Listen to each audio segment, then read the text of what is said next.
Once I was a bitch, once I was a whale.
it's broken, and I left so many of my cousins here in the ocean.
Some of the young people in that video are in college now.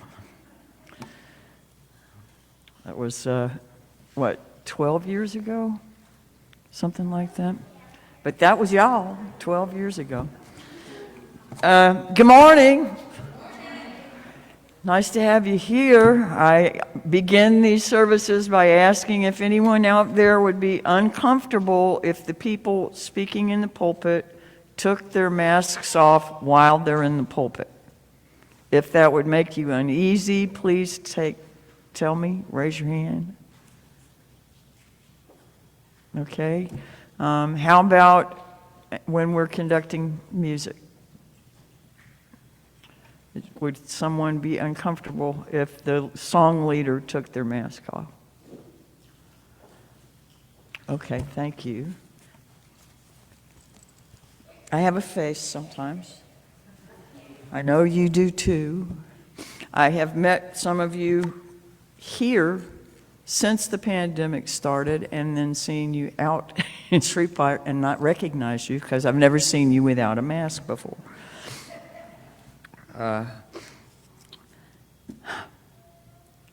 This is a congregation that's built on covenant and not creed.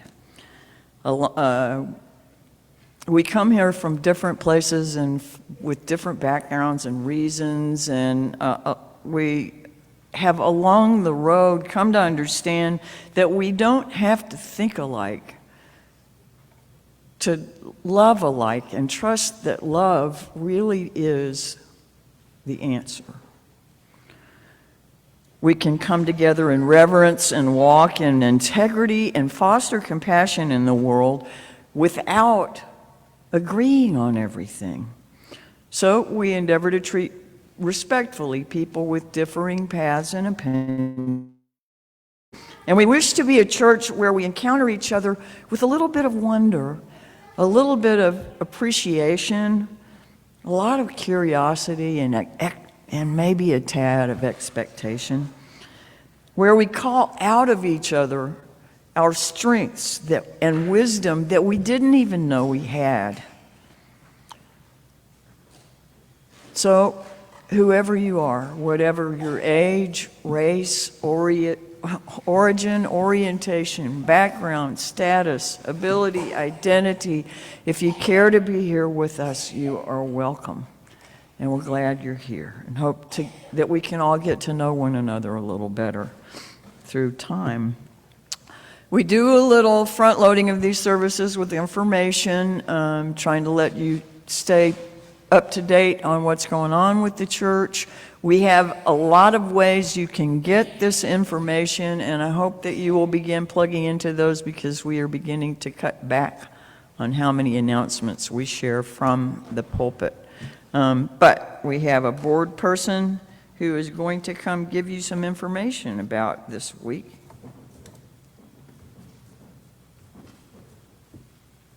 Hi, Board President. Hello. Good morning, everyone. Welcome to the church. We're happy to have you here and see your sunshiny faces, all in the right places. The normal things are happening this week, our meditations, our Zoom lunches, and you can find all the weekly information online, like Barbara said. Today we have a swim party for church-wide members, and where the directions are is in your newsletter, so please come. It's a lot of fun, and you get to meet each other on a more social level. Other than that, the main purpose of being here is to find peace, to find joy, and to be together. Thank you.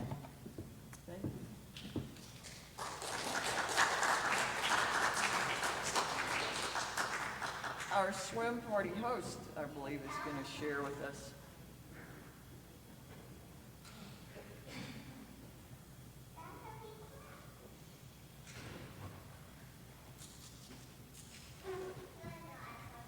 Thank you.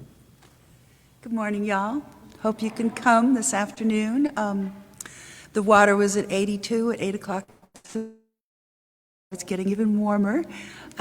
We have, for those who don't swim, we have lots of shade, we have a swing, we have hammock, we have rockers, and there'll be some great food. So come on and have fun. And we have lots of floaties for kids. I have children's-sized life jackets, and I have adult-sized life jackets. So come on, get in the water. You want to tell me the address? Oh, yeah, okay. 149 Atlantic Avenue. It's the first block from the duck pond, on the south side of the street, in the middle. We'll put up something, I'm not sure what, but to kind of try and make it.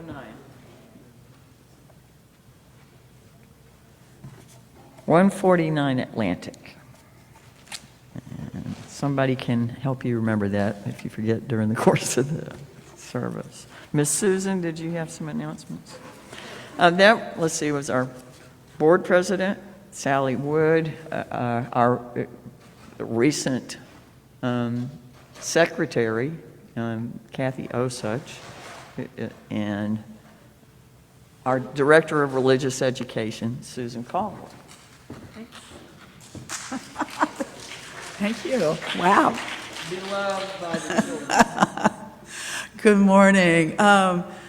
Yes, I really hope you will come out this afternoon. Kathy and Mike have a really nice space there, and they're so wonderful to welcome us into that. We appreciate it. And we are not, if you want to swim, that's great. If you don't want to swim, that's okay too. As she said, there's a lot of shade. But I just want to say, we're not a body-shaming congregation at all. All right. I know there are anxieties around these things. I know, I get it. But at the same time, we're not. We are, everybody's beautiful, everybody's welcome, everybody can get wet that wants to, okay? And I also wanted to tell you quickly that a week from today, we will be starting back with our regular religious education classes.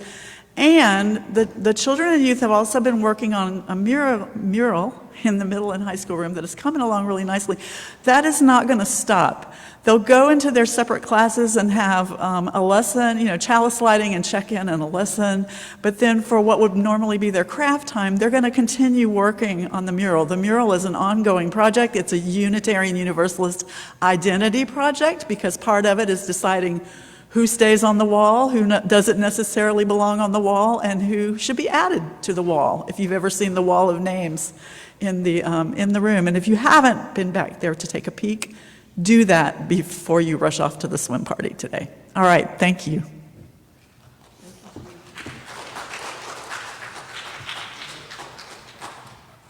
Thank you, Susan. And I'm Barbara Gerald. I'm the minister here.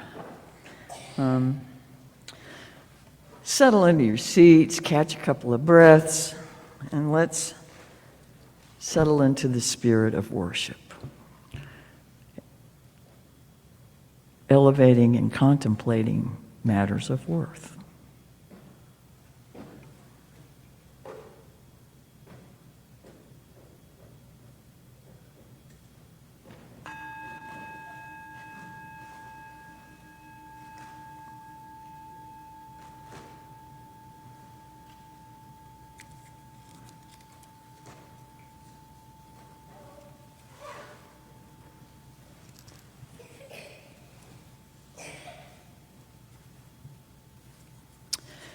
In the Tao Te Ching, we read, "The highest good is like water.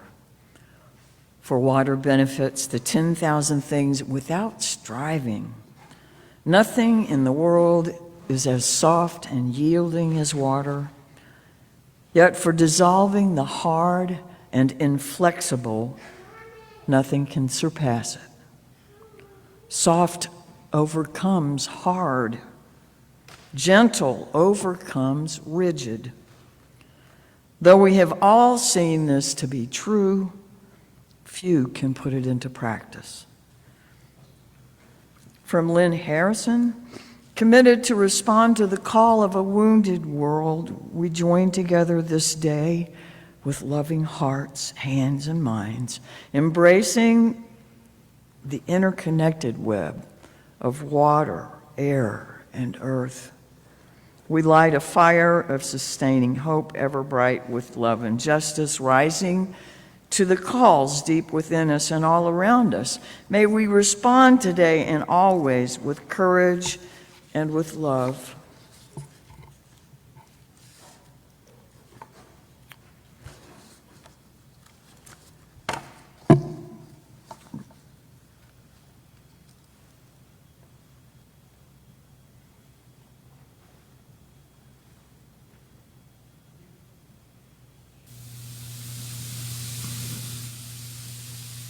We light this chalice to celebrate Unitarian Universalism.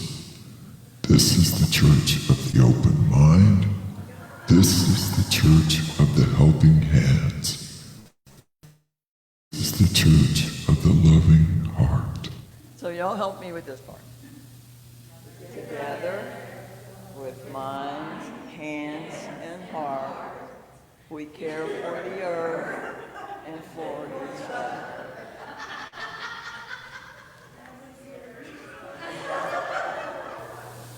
Woo! Got to keep the kids entertained, right? Didn't scare anybody, did it? Okay. Fire and water, ancient opposites, sun and ocean, the cradles of life, dancing flame and dancing river. We invoke the spirits of all those things today as we kindle our chalice flame, aware of the spirit also that moves in us, through us, and among us. We light this chalice as a symbol of reunion. We reunite in this sanctuary to share the flow of our hearts with one another. We gather together in ritual to celebrate our fountains of joy, to hold each other through the storms of grief, to guide one another through rapids of transformation, and to rest together on ponds of stillness as we ride the waves of change and delight in the oceans of possibility. Together, we honor the gift and spirit of water, its many forms and its life-giving essence. A good bit of that was written by Katie Gelfand. She's the director of religious education in the congregation that raised her, First Unitarian Universalist Church of New Orleans.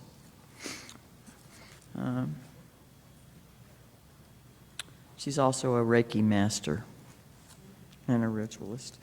So, would you rise in body or spirit, and as you're comfortable, say with me the unison affirmation.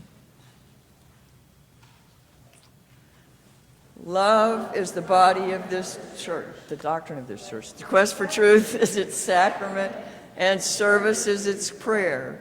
To dwell together in peace, to seek knowledge and freedom, to serve human need, to the end that all souls shall grow into harmony with the sacred. Thus do we covenant with each other. Our short little song is one that won't be familiar to anybody that hasn't heard it here. We'll do it a couple of times, so you can, if you want to listen the first time, you can. But it'd be great to have you try both times. I don't know why I put that back on. I don't have to today.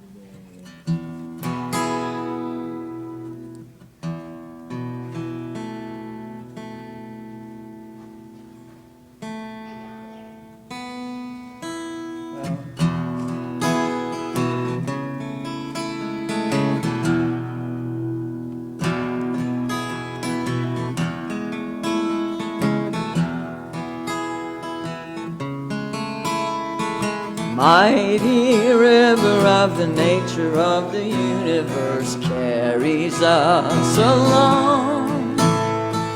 Past the rocks and rapids, you can fight it and crash, or bend it back to love and move on.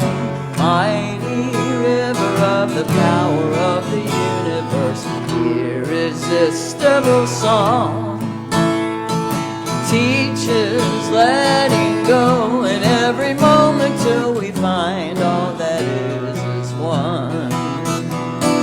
Let that old river wrap your soul with her ever-rolling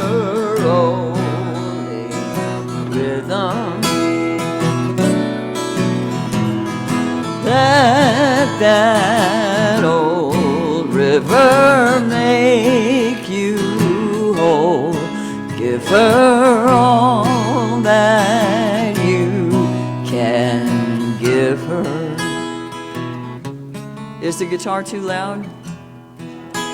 Y'all ready to try it now?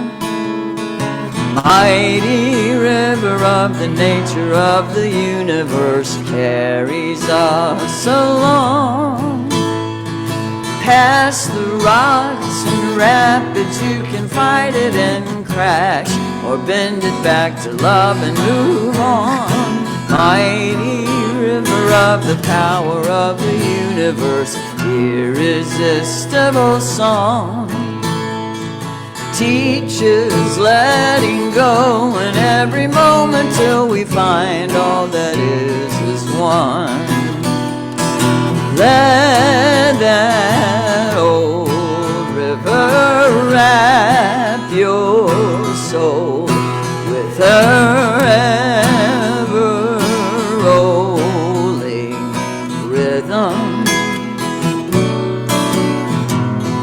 Let that old river make you whole. Give her all that you can give her.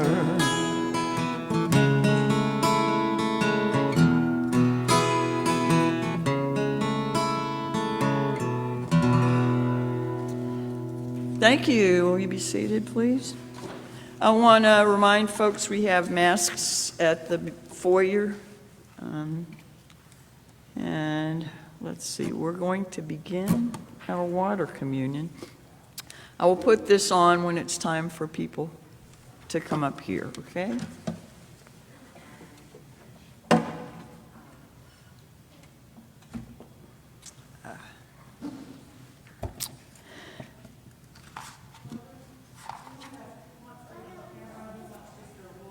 What? We might ask who is willing to be on camera, who wants just their voice, and who would prefer, like, we put their water in. Okay, I am going to say that I can pass the microphone around and people out there can be off camera and contribute. I'll pour water in for them. So your voices will be heard, but your faces will not be seen if you don't wish to be on camera, but you can still participate. And if you brought water with you, I will come get it and bring it back up here to pour the actual water in. I know I'm kind of bouncing between these two mics. We might need to be careful about that. This reading comes from Renee Rahuta. She is one of the people that teaches leadership school in the Unitarian Universalist Association, or the UUA. She says, "It was at a gathering of white women when this gathering of the waters first came to pass. White women in a second wave of gender self-awareness, awakening, connecting, making new meaning, shifting the old ethos. The solidarity of these white women was reflected in the waters each brought, waters that became a liquid harmony of each sweet voice and intention. Today, we gather as a community of humans in a new wave of gender and racial awareness, awakening, connecting, making new meaning, shifting the old ethos. Today, we seek more than solidarity and harmony. We seek inclusion. We seek mutuality. We seek reconciliation. We seek justice for all people. Today, may our gathering of the waters reflect the gathering of our collective courage in service of the grace and love that is promised by our liberal faith. There ends the reading. Out of the one come the many are again made one. Quite often during the summer, we scatter about. The season leads us in different directions to various locations, and for any number of different reasons, we may travel far away or simply around our neighborhoods. And while it is not uncommon for us to visit places that focus on water one way or another, whether it's water parks, lakes, oceans, streams, pools, puddles, fountains, car washes, sprinklers, or hoses, we must acknowledge that in our global village, safe, clean water is pretty rare. World Vision and the World Health Organization, I'm combining some facts from each of those organizations. 785 million people, which is 1 out of every 10 people on the planet, lack access to clean water. Over 2 billion people live in water-stressed countries, which is expected to be exacerbated in some regions as a result of climate change and population growth. Women and girls spend an estimated 200 million hours hauling water every day. The average woman in rural Africa walks 6 kilometers or 3 3/4 miles every day to haul 40 pounds of water. Globally, at least 2 billion people use drinking water that's contaminated with feces. Every day, more than 800 children under 5 die from contaminated water, poor sanitation, and unsafe hygiene practices. At present, slightly less than 1/2 of the global population, or 3.6 billion people, 47%, live in areas that suffer water scarcity at least 1 month out of the year. Water scarcity, not just dry times. In July of 19, another source reported the number is even larger, that it's 4 billion people, or 52% of the global population. Because we live in an uncommonly water-rich land and are unlikely to travel anywhere where we would not have access to the necessary supplies for water. Typically, there will be water of some sort everywhere we venture, even in times of drought across this land. Let us not forget how fortunate we are, and let us lift gratitude for something as basic as water. So here, at the end of the summer vacation season, we return from our scattered summer. We come home to the community, which reminds us of our part in the circles and cycles of life and of our lives. In the Quran 21:30, it's written, "By means of water we give life to everything." In this ceremony, we invite you to bring the water you have saved from your journey to add to our common pool of water. And this year we're exposing the man behind the curtain, or the wizard behind the curtain. Through the year, our ceremonial water lives in this vessel in the freezer. When it comes time to do our ceremony or to have other rituals like dedications, or to give our graduating seniors a little vessel to carry with them away as they leave us, we thaw it out. It becomes just water. And whereas in past years I have always had this in the urn when you come in, we've decided to show you the actual process. Yeah.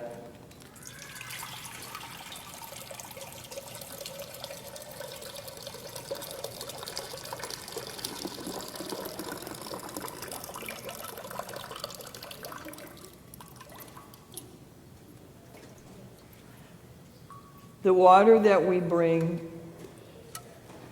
and it's always more meaningful to you and for the water itself when we actually get to bring water from our travels, but it still holds the symbolic meaning when it's represented. Before we use it for ceremonies or anything, it is boiled and filtered, and we never ever drink it. So don't worry about that. Just don't discard this water if you encounter it in the freezer, okay? So,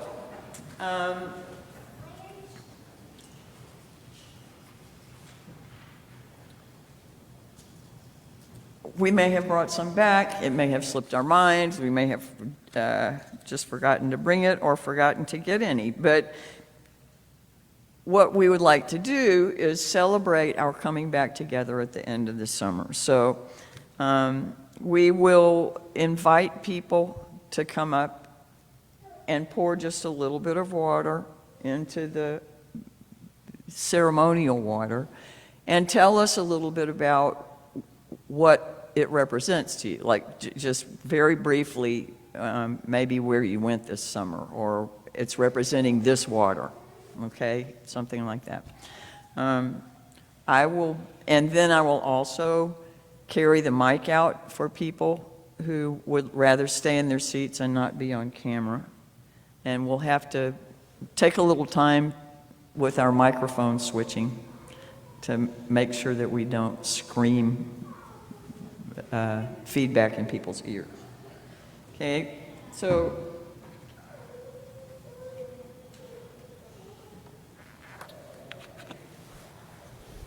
let me start with this one. This represents the Southwest Unitarian Universalist Minister Association retreat that I got to go to since our last water communion.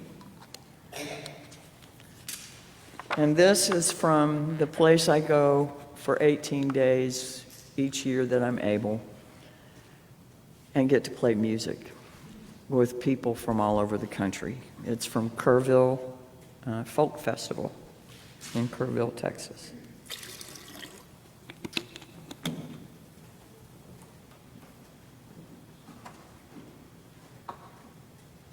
So I invite you up.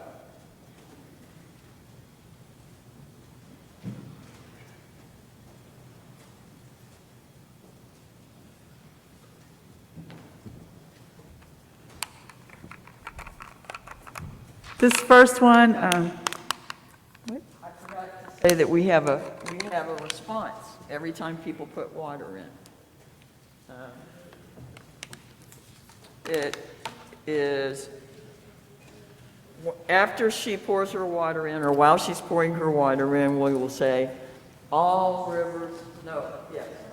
streams flow into the sea, yet the sea is never full. To the place the streams come from, there they return again. So let's say that for the water I just put in. All streams flow into the sea, yet the sea is never full. To the place the streams come from, there they return again. So, and I'll do both of these. This is from Kevin Henry. He is back getting things started with the mural and asked me that this is from an icicle from his house from the snow last winter. And this is from me. This represents water from General Assembly in Portland, Oregon this year, our national meeting of Unitarian Universalists, which was perfect for me because it was on Pacific time. But they ended everything at 6 p.m. every night because people from the East Coast were attending virtually. So I got to spend every evening with my children, Delia and Charlie. So it was a wonderful thing. All streams flow into the sea, yet the sea is never full. To the place the streams come from, there they return again. Maybe if you can tell your story, and then as you pour it, we can do our response. So my husband, Newman, and I went to California this year, and it was such a beautiful experience. We just had a wonderful time. And actually, I did not bring water back but I have a little shell that we had gotten from the ocean, Pacific Ocean. And I actually took some water from my water gauge and poured it in there. So it's, All streams flow into the sea, yet the sea is never full. To the place the streams come from, there they return again.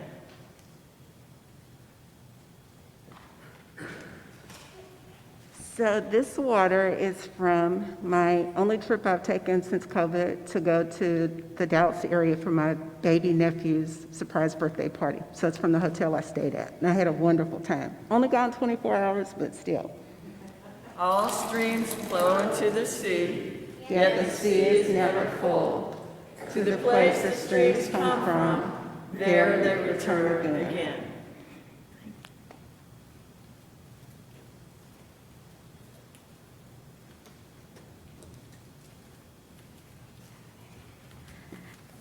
We brought back water from Hot Springs, Arkansas. We try to go there every year when we can and go to Magic Springs theme park, and it's just a nice, fun, little easy trip for us. Ready? Just pour a little in there on this one. All streams flow into the sea, yet the sea is never full. To the place the streams come from, there they return again. Thank you. Do you want? Okay.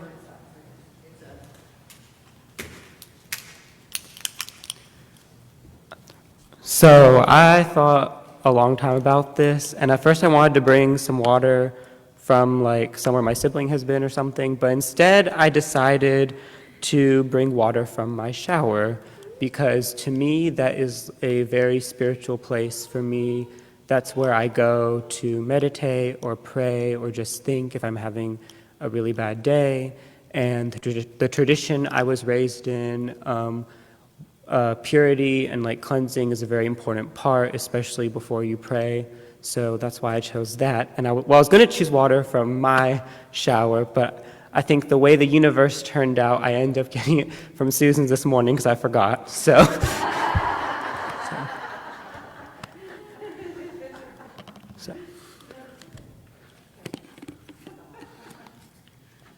All streams flow into the sea, yet the sea is never full.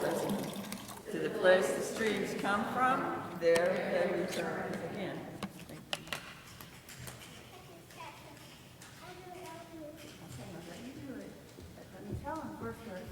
Okay? So this water is from Brookings, Oregon. My husband's family, he used to go there every summer as a child, and it's his family's little beach cabin, and we had a great time in July. And Ida, you want to pour it for me? It's good memories for him and for me to learn about it and see where his grandmother lived. Dump it. All streams flow into the sea, yet the sea is never full. to the place the streams come from, there they return again. Come on now.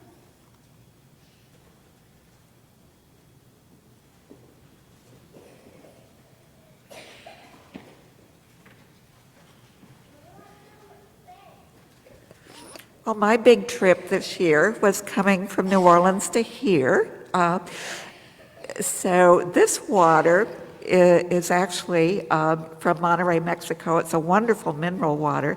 I discovered it across the street at Kroger, where I went for the first time after coming here for the first time. And I thought, okay, it represents Monterrey, Mexico, and I have a big interest in Mexico.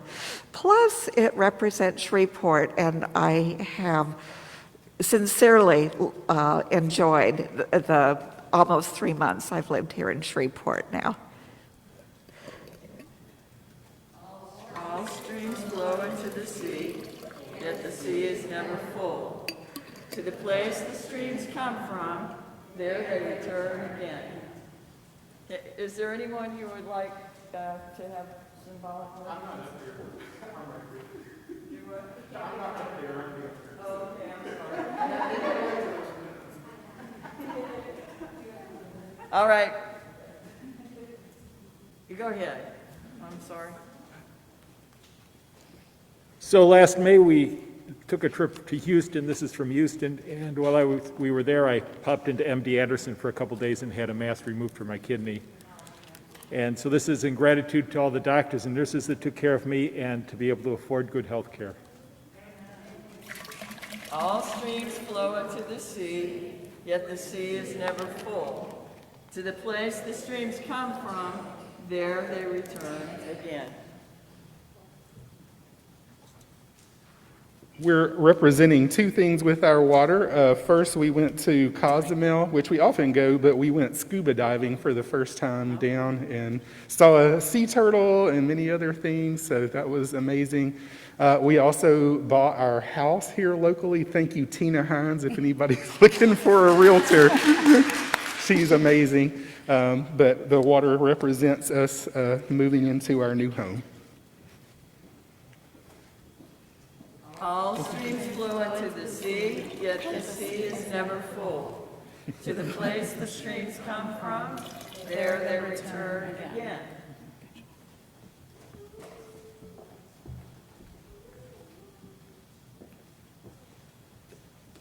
So I actually forgot my water from Cozumel, so I'm going to share your guys for that part. And then my other water is actually saline solution that I used during my successful IVF cycle. So I'm going to add that to this instead of my butt for once. All streams flow into the sea, yet the sea is never full. To the place the streams come from, there they return again.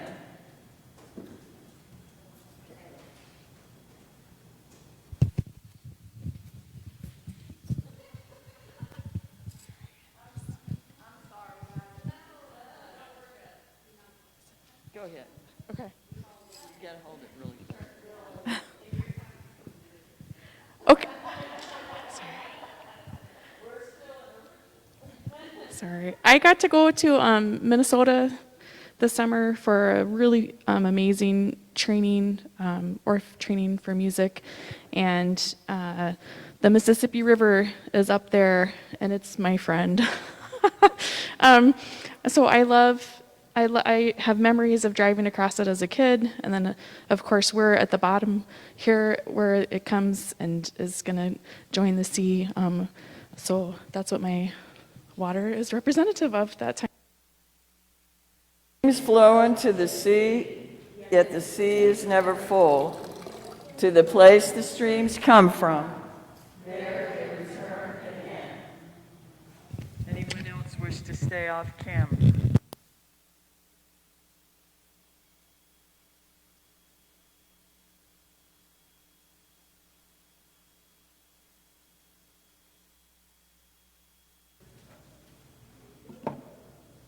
Well, so representing those of us that are a part of this congregation who have moved on since the last time we had a water communion. I'd like to lift their memories and add this. All streams flow into the sea, yet the sea is never full. To the place the streams come from, there they return again. Let's sing together the chorus of Swimming to the Other Side. It's a song that's familiar to many of you.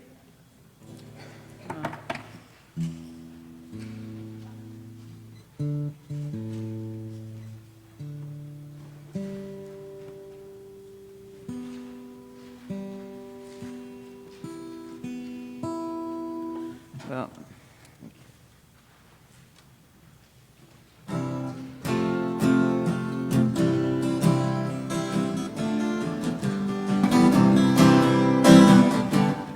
we are living beneath the great big dipper. We are washed by the very same rain. We are swimming in streams together, some in power and some in pain. We can worship this ground we walk on, cherishing the beings that we live beside. Loving spirits will live together. We're all living to the other side. Tag it. Loving spirits will live forever. We're all swimming to the other side. All right, Miss Susan.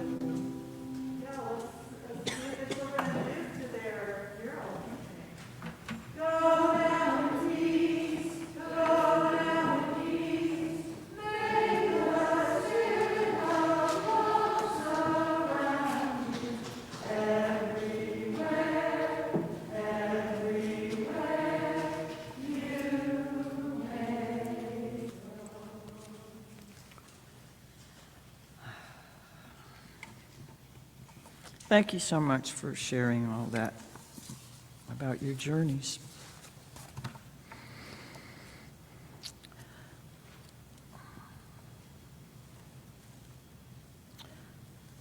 Going through some paperwork recently, I found some notes from a workshop I attended during the 2020 virtual General Assembly, which is our National Unitarian Universalist Conference. And like just about every other interaction at that point, the convention was held entirely online. It was virtual.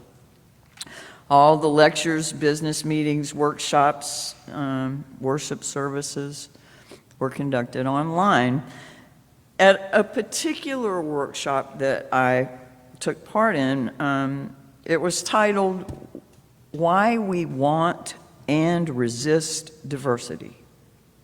And it was led by Reverend Patrice K. Curtis.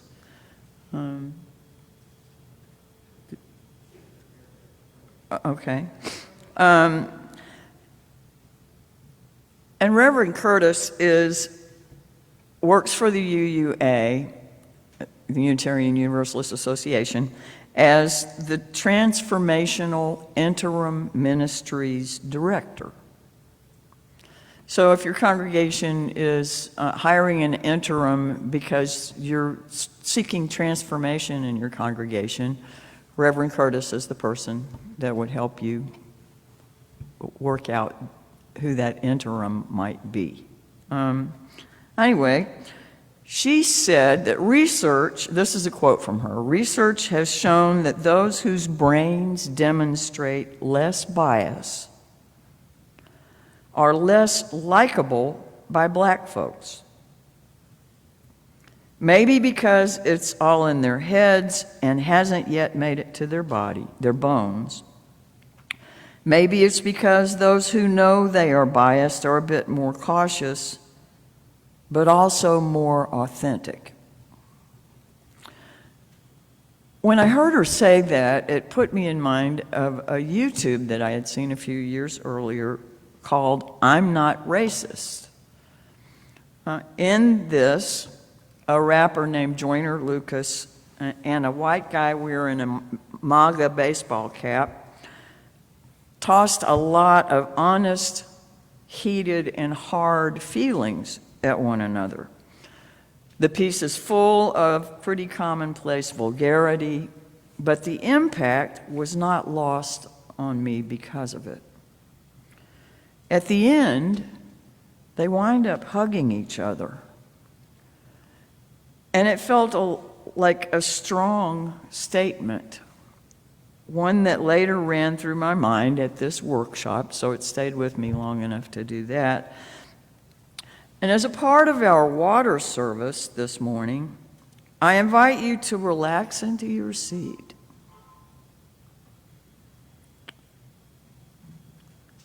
And if you're comfortable with it, you can close your eyes. Take 3 nice, easy breaths in and out. In and out. In and out.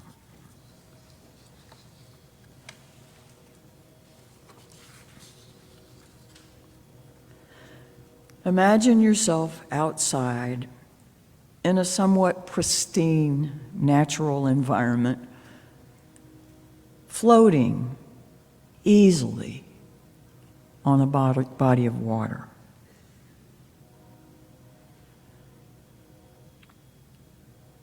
Try to imagine what kind of body of water you are on. What does it smell like? What kind of sounds is it making?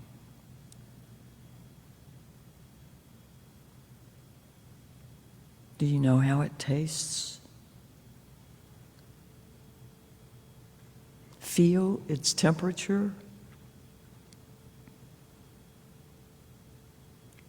And imagine its temperature becoming as exactly as you would prefer it to be.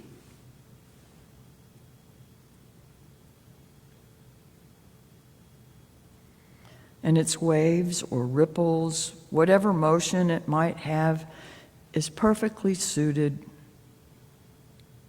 to you right now.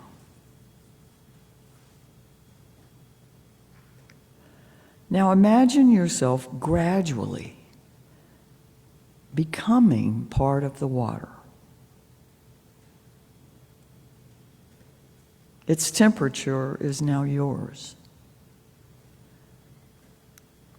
That perfect movement is moving through you. What is your direction?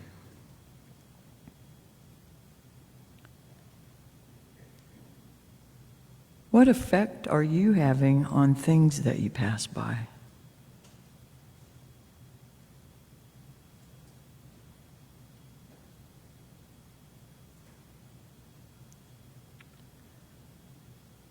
You've been going along for a while now, knowing yourself as part of this natural course and rhythm. From somewhere, a drop of something strange is introduced. Then more of it trickles in and pours in. It feels a little unlike what is familiar. You begin to recognize it as oil. What kind of oil is it? And how do you feel about its presence?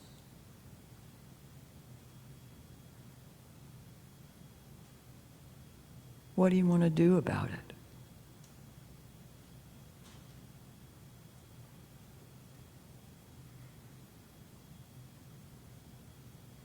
Now let yourself imagine that you are once again becoming clear. Let yourself again notice the temperature the motion. Once again, your body takes form and is floating on top of the water.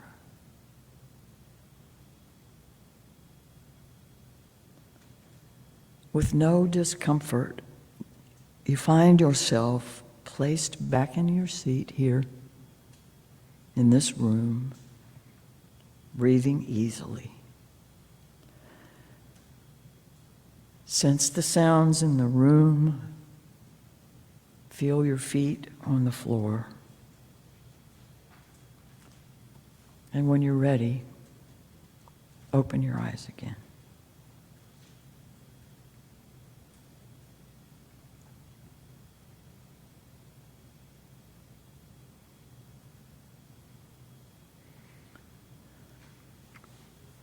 We invite you to come light a candle if you would like, to mark any concern or joy or celebration that you might have.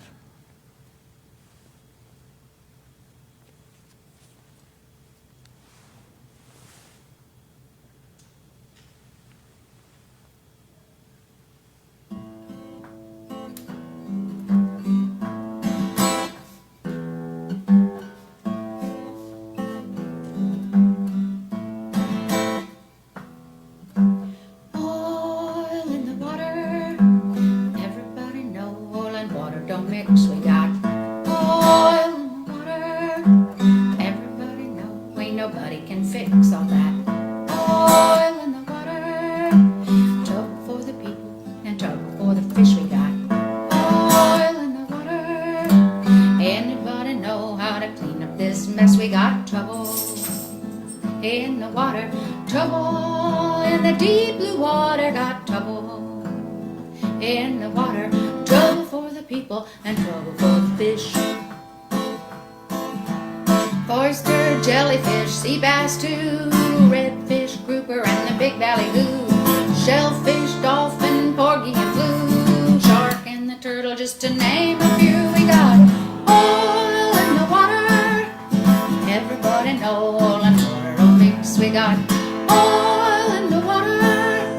Everybody know ain't nobody can fix all that. Oil in the water.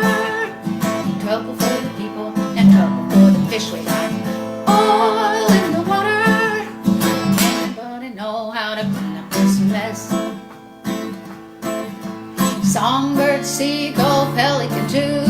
Don't forget that big great blue. Spoonbill, onic, and egretfish. Somebody give that flamingo a kiss. We got oil in the water. Everybody know oil and water don't mix. We got oil in the water. Everybody know ain't nobody can fix all that. Oil in the water. Trouble for the people and trouble for the fish. We got oil in the water. Anybody know how to clean up this mess?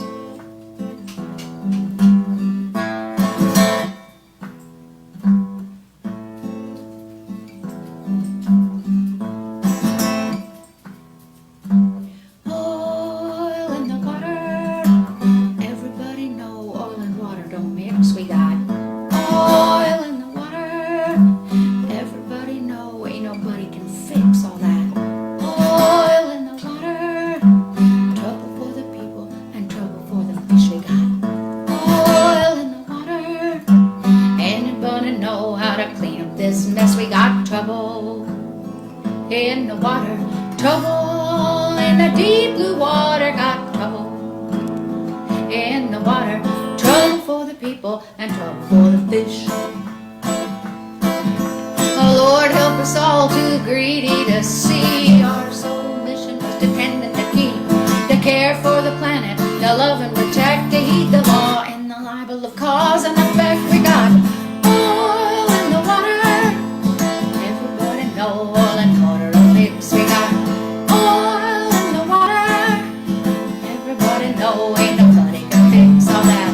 Oil in the water. Trouble for the people and trouble for the fish. We got oil in the water. Anybody know how to clean up this mess? We got trouble in the water.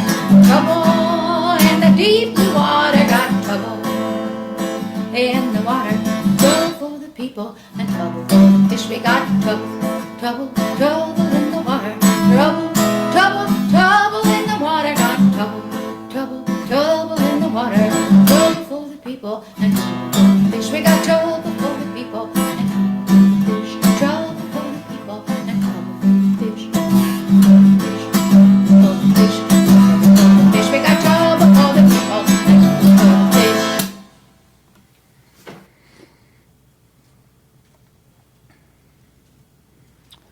I'd like to invite Brittany Turner to come share with us a little bit about why she thinks it's worthwhile to be here.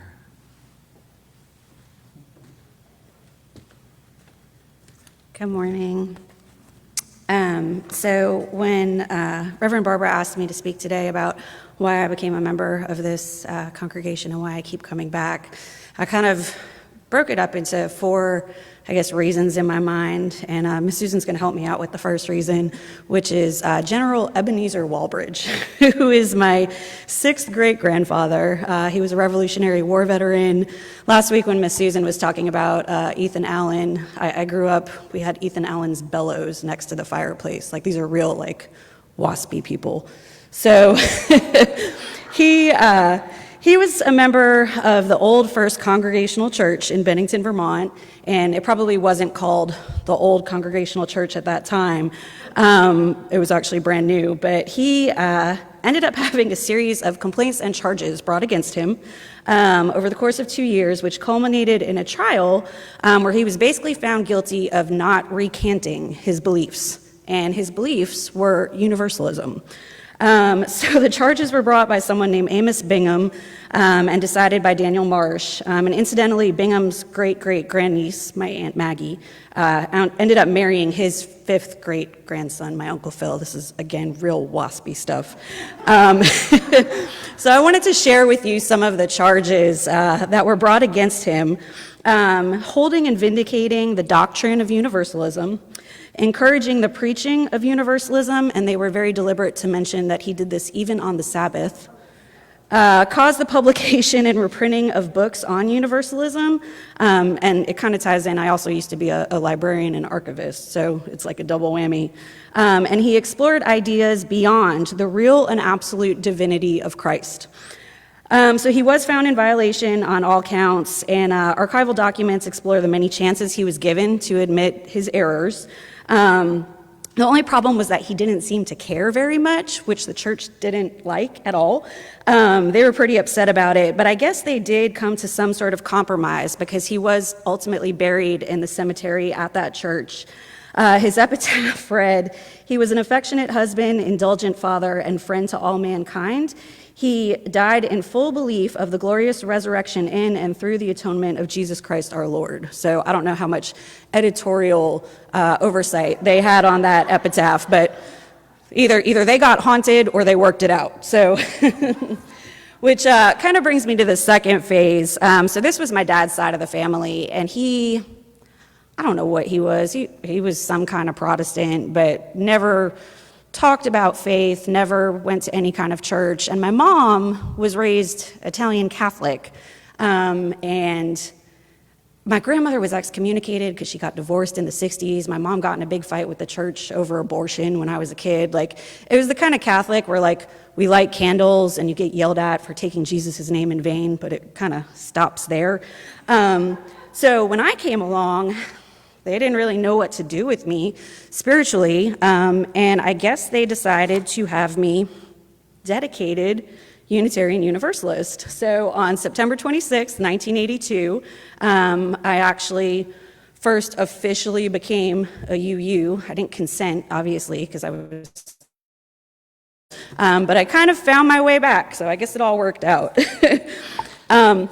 So once I kind of, as an adult, became more aware of UUs on a conscious level and not just kind of weird family history circumstance stuff, it was through activism. I was living in New York at the time, just outside of Woodstock, and always kind of viewed UUs as really nice, do-gooder, crunchy, granola, hippie kind of people, which probably isn't that far from the truth for many of us.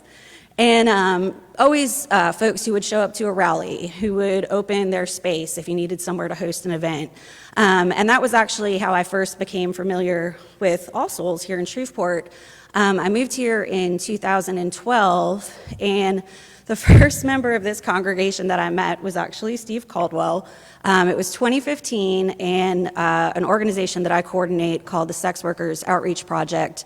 We hosted the inaugural Trans Day of Remembrance in Shreveport in November of that year.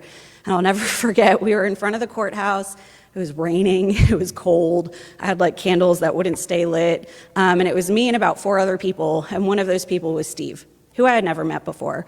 So I knew that my perception of UUs as kind of just good, solid people with beliefs and values that I shared was true whether I was north of the Mason-Dixon line or south.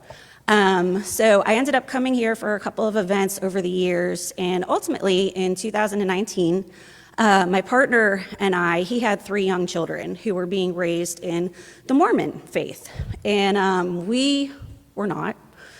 So we wanted to make sure that they were exposed to different views on faith and spirituality and just humanity in general. And because I had been somewhat familiar with the church before, I said, hey, like this place might meet your needs. Let's take the kids and check it out. And it was nice. It was at the beginning of summer.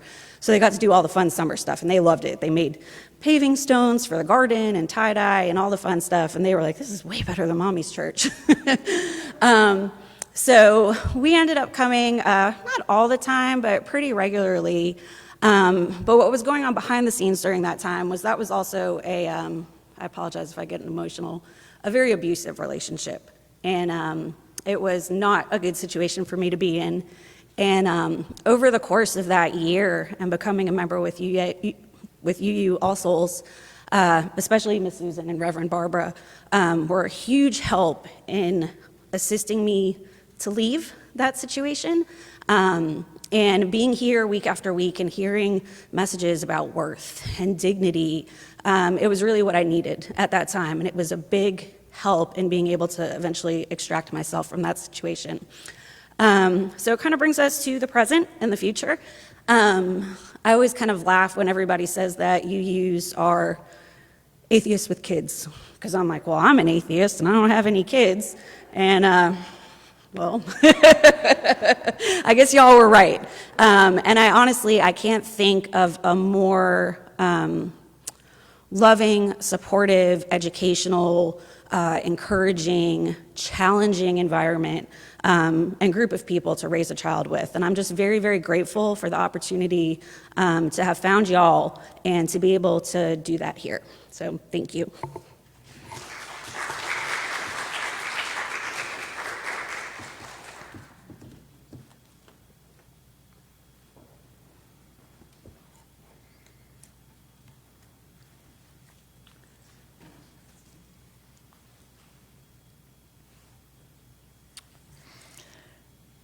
The first expression that comes to mind when we think of oil and water is that oil and water don't mix. I say oil and water don't mix. And if we remember our science, we know that that's true because the water is a polar molecule with a structure that has a positive charge at one end and a negative charge at the other end. And water molecules stick together and form hydrogen bonds.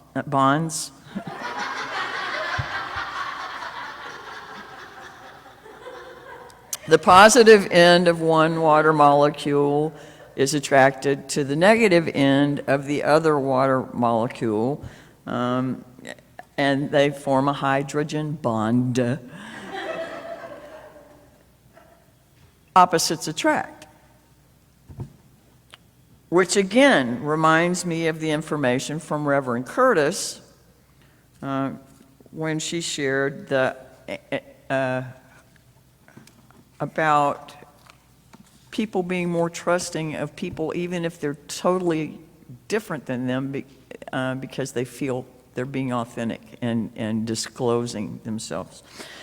It also reminded me of the I'm Not Racist video, YouTube. The structure of an oil molecule is nonpolar, which means that see, I am not a science whiz. And so if I get this stuff wrong, shake your head at me and just tell me later, okay? You can correct it when you speak here. But oil molecules are nonpolar. The charge that they carry is pretty much the same all the way through. And so they're balanced rather than having one positive end and one negative end. And they kind of, I would think of, when I personify them, as having an even keel, being on an even keel, kind of balanced. We have already imagined ourselves as water, so let's pretend for a second that we have some even-keeled oil. We are oil now. You can be olive oil or bath oil or crude oil, virgin oil, refined, synthetic, whatever you want. I mean, dream up what kind of oil you are.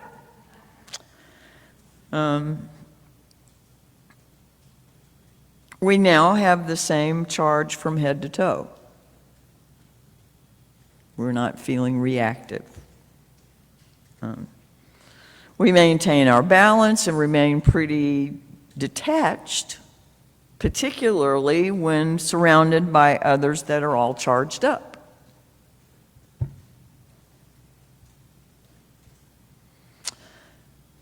So now I understand that when we're worn out and worn down, like COVID has left pretty much everybody to one degree or another, the calm of even temperament can sound pretty good. I want to acknowledge right here that these analogies and personifications only go so far. They can fall apart pretty quickly if you try to carry them through. And they can be useful to extend just long enough to give us pause, or just maybe let us look at something from another side. And I do hope you might have a little time to play with these ideas. In service of new possibilities, new potentials, new perspectives. People who actually achieve their balance and not just think that they're pretty non-reactive,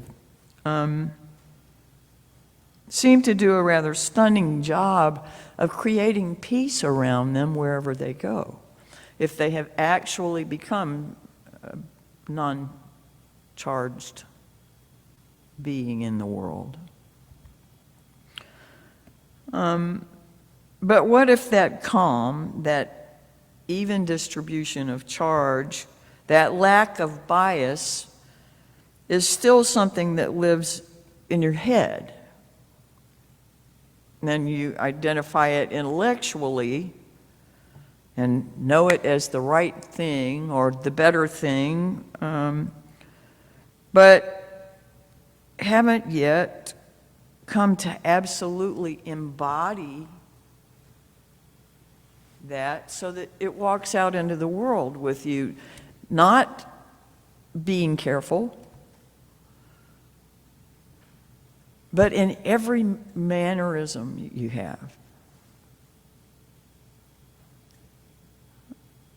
If it's in our head, that's not how we wear it. It does not permeate our being. And it's kind of a dulling effect when we run into people who are passionate about stuff. Does an intellectual calmness sound much like life? Does it sound engaging, intriguing, exciting, inviting?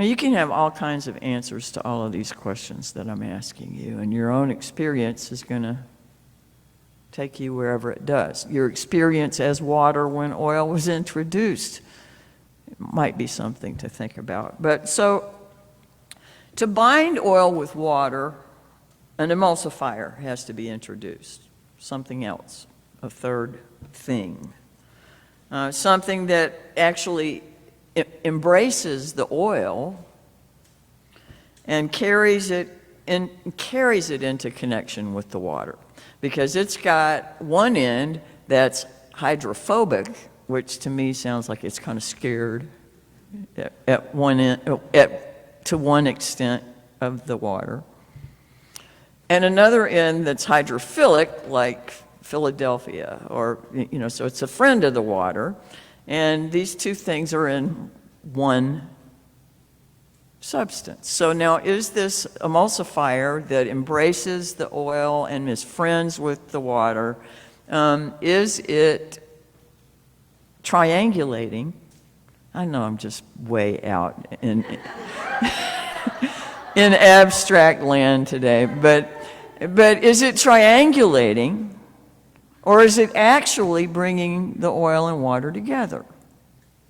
I mean, just if we try to use these metaphors, these analogies, as people we know, if we try to relate to the water and the oil and the emulsifier as things we can be as we move through the world, how do you identify? Who do you think you are, and what part are you playing when polar opposites live in this world? We're surrounded by absolute division.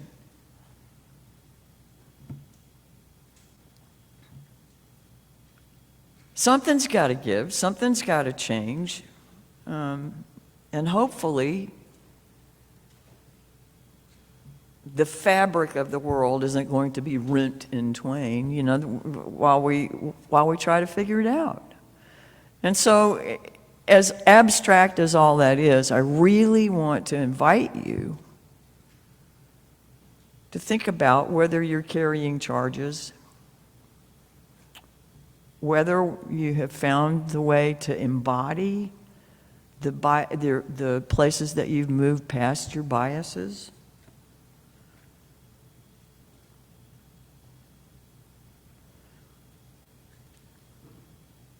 Oil or water? Charges, negative or positive. Ideas, feelings, thoughts have impact on what we can and cannot make bonds with. Is that true? We do well to be as mindful of them as we can be. We share this earth. We share an ultimate destiny. Let yourself float in a variety of liquids so we can better learn the waters and the oils and our companions. Our closing hymn is Blue Boat Home from Peter Mayer. I invite you to rise in body or spirit.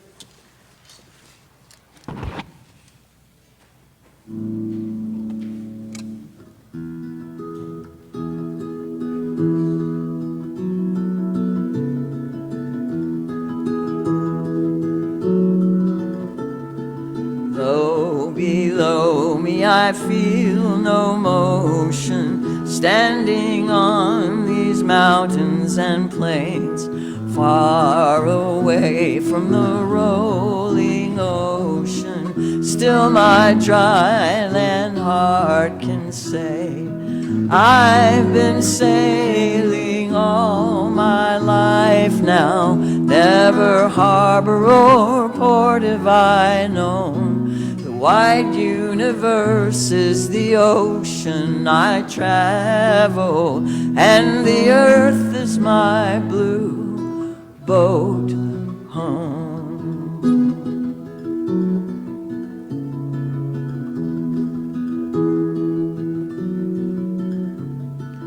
sun my sail and moon my rudder, as I ply the starry sea, leaning over the edge in wonder, casting questions into the deep, drifting here with my ship's companions, all we kindred pilgrim souls, making our way by the lights of the heaven in our beautiful blue boat home.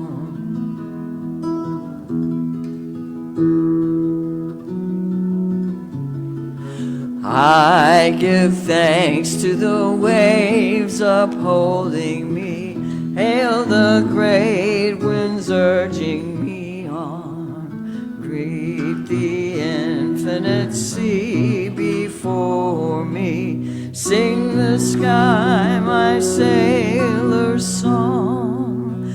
I was born upon the fathoms, never harbor or port have I known.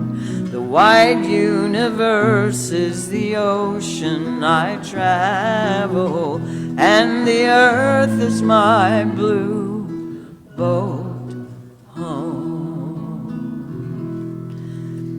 In the river and water continually flowing, yet the river is ever there. Our lives flow on in endless song, yet life and joy shall never end. It starts with a drop, then a trickle, a burble, rush of water bubbling toward its destiny, and finally the wide, endless sea. All rivers flow into the sea, and today you brought water, poured it into our common bowl. Though our experiences have differed, these waters mingle to signify our common humanity. Here we have shared, created community. This is a holy thing. May you depart this sacred space, hearts filled with hope for new beginnings and fresh starts. Get a little oily. Get a little charged up. Try on the different water. Go forth, but remember you are welcome and encouraged to return to this community, where rivers of tears may be shed, where dry souls are watered, where joy can bubble and our cups can overflow. Come back, return with hope and stories. Find and help create here a place that is safe and feels like your spiritual home. All rivers run to the sea. Go in peace. Ashe, Amen, Namaste. Blessed be, so be it.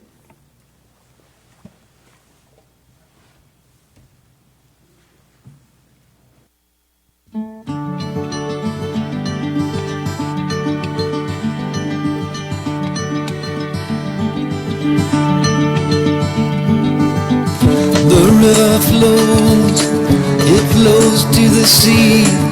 Wherever that river goes, that's where I want to be. Flow, river, flow. Let your waters wash down, take me from this road to some other town. All they wanted was to be free, and that's the way it turned out to be. Flow, river, flow. Let your waters wash down, take me from this road to some